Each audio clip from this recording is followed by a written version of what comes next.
इस्लाम में भी लिखा गया है, कुरान में,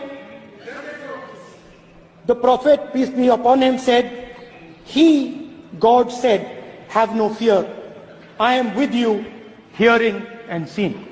मतलब इस्लाम में भी कहा गया है कि डरना नहीं है। और जब इस्लाम में दुआ मांगी जाती है तो दोनों हाथ से, दाएं हाथ से अभय मुद्रा दिखाई देता है।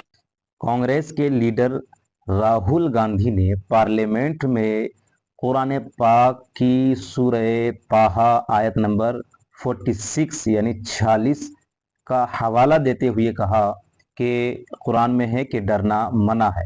दरअसल कुरान पाक के सूरह ताहा आयत नंबर 46 की ये आयत करीमा उन्होंने इंग्लिश में पेश की, जिसमें अल्लाह तबारक व तआला ने कुरान मजीद में हज़रत मूसा अलैहिस्सलाम से फरमाया था, क़ाला ला तख़ाफ़ा इन्ननी मअकुमा अस्मउ व अरा, have no fear I am with you hearing and seeing.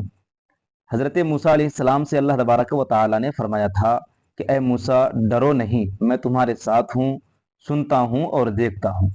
ये आजकल के लोग जो इस्लाम के मुखालिफ हैं, ये लोग अगर कुरान को पढ़ें समझें तब इनको समझ में आएगा कि कुरान और इस्लाम जो है लोगों को हिदायत देता है, हिदायत की बातें कहता है। कुरान अगर गैर मुस्लिम पढ़ना शुरू कर दे तो उनको समझ में आएगा कि पूरा कुरान लोगों के लिए हिदायत की किताब है।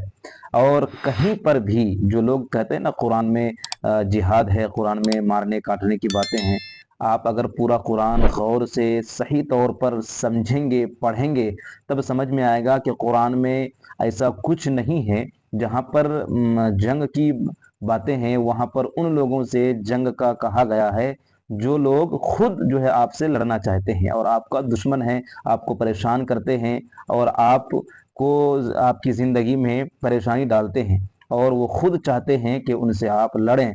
तब उनके लिए कहा गया है कि जब वो लोग खुद कहते हैं तो उनसे भी आप लड़िए और उनका मुंह तोड़ जवाब दीजिए, लेकिन बिला वजह इस्लाम कभी भी लड़ना नहीं कहता है। इसलिए कि आप देखें सोचें कि कुरान इस्लाम जो है, इस्लाम में ये हुक्म है कि जो शख्स रास्ते से एक कांटा भी अगर उठाकर हटा देगा, इसलिए कि कोई शख्स किसी शख्स के पाँव में ये कांटा ना चुभ जाए, इसीलिए अगर कोई शख्स अगर उस कांटा को उठाकर फेंक दे तो उस पर भी उसको नेकी मिलती है, उसको सवाब मिलता है। तो जो इस्लाम एक कांटा को हटाने के लिए उस सवाब अता करे, फजीलत बख्शे, उसको नेकी अता करे, वो इस्लाम क्या चाहेगा कि किसी का बुरा करे, कोई मुसलमान किसी से लड़े झगड़े? तो इस्लाम तो एक अमन और सुकून वाला दीन है, मज़हब है और कुरान जो है तमाम लोगों के लिए हिदायत की किताब है। तो आज पार्लियामेंट में इस्लाम और कुरान की बात जो है राहुल गांधी ने उठाई है और उम्मीद है लोगों को जो है उनकी बात समझ में आई होगी और जो है धीरे धीरे इंशाअल्लाह रहमान कुरान से लोग दिलचस्पी लेंगे और ले रहे हैं। बहुत सारे गैर मुस्लिम जो कुरान को, इस्लाम को समझना चाहते हैं वो कुरान पढ़ते हैं, इंग्लिश में पढ़ते हैं और हिंदी में जो पढ़ना चाहें वो हिंदी में भी पढ़ते हैं। जाहिर सी बात है गैर मुस्लिमों को अरबी नहीं आती है तो वो अरबी में पढ़ नहीं सकते, वो उर्दू भी नहीं जानते तो उर्दू में भी नहीं पढ़ सकते उसका तर्जमा। लेकिन इंग्लिश बहुत सारे लोगों को आती है तो वो इंग्लिश में पढ़ते हैं, कुछ लोगों को इंग्लिश नहीं आती, हिंदी में है तो हिंदी में भी वो पढ़ सकते हैं। लेकिन अगर इससे भी आप मुतमईन नहीं होते तो किसी मुसलमान से, आलिम दीन से या हाफिज़ कुरान से, क़ारी कुरान से आप मिल करके कुरान को समझने की कोशिश करें। अगर कोई भी शख्स मेरे पास आएगा, कोई गैर मुस्लिम, के मुझे कुरान आप समझाइए सिखाइए, तो हम भी उनको समझाने के लिए सिखाने के लिए तैयार हो जाएंगे। रोज़ाना अगर 10 मिनट 15 मिनट आधा घंटा उनको उनके लिए अलग से निकालना पड़े तो मुझे उम्मीद है कि मेरे अलावा भी कोई भी जो जानता है कुरान समझता है, कोई मुसलमान, वो इनकार नहीं करेगा और उनको समझाने की कोशिश करेगा कि कुरान में कहाँ कहाँ पर क्या है। कोई बात, कोई कुरान की आयत आप गूगल में सर्च करते हैं और सही तौर पर उसको नहीं समझ पा रहे हैं और उसका गलत मफहूम, गलत माना आप निकाल करके उसको सोशल मीडिया पर शेयर करते हैं और अफवाह फैलाते हैं कि इस्लाम में, कुरान में तो ऐसा लिखा हुआ है।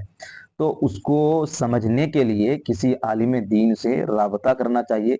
نہ کہ صرف ایک آیت کو پڑھ کر اس کا ترجمہ انگلش میں گوگل سے ٹرانسلیٹ کرا کر کے آپ کچھ بھی جو ہے سوشل میڈیا پر شیئر کریں. ایسا تو نہیں ہونا چاہیے. جس طرح کے وسیم رضوی کا معاملہ تھا، اس کم بخت نے جو ہے قرآن کی آیتوں کو بدلنے کی کوشش کی تو اللہ نے اس کو ہی اسلام سے نکال دیا، اور آج اس کی حالت کیا ہے یہ ہندوستان کے لوگوں سے اور دنیا کے لوگوں سے پوشیدہ نہیں ہے، در بدر بھٹک رہا ہے. جس سناتن دھرم میں وہ گیا وہیں کے لوگ جو ہے اس کو نہیں اپنا رہے ہیں، اور اس کا حال بد سے بدتر ہو گیا ہے. تو اسلام کو سمجھیے. اسلام جو ہے کبھی بھی کسی کا برا نہیں چاہتا ہے. اسلام ایک اچھا مذہب ہے. قرآن ایک اچھی کتاب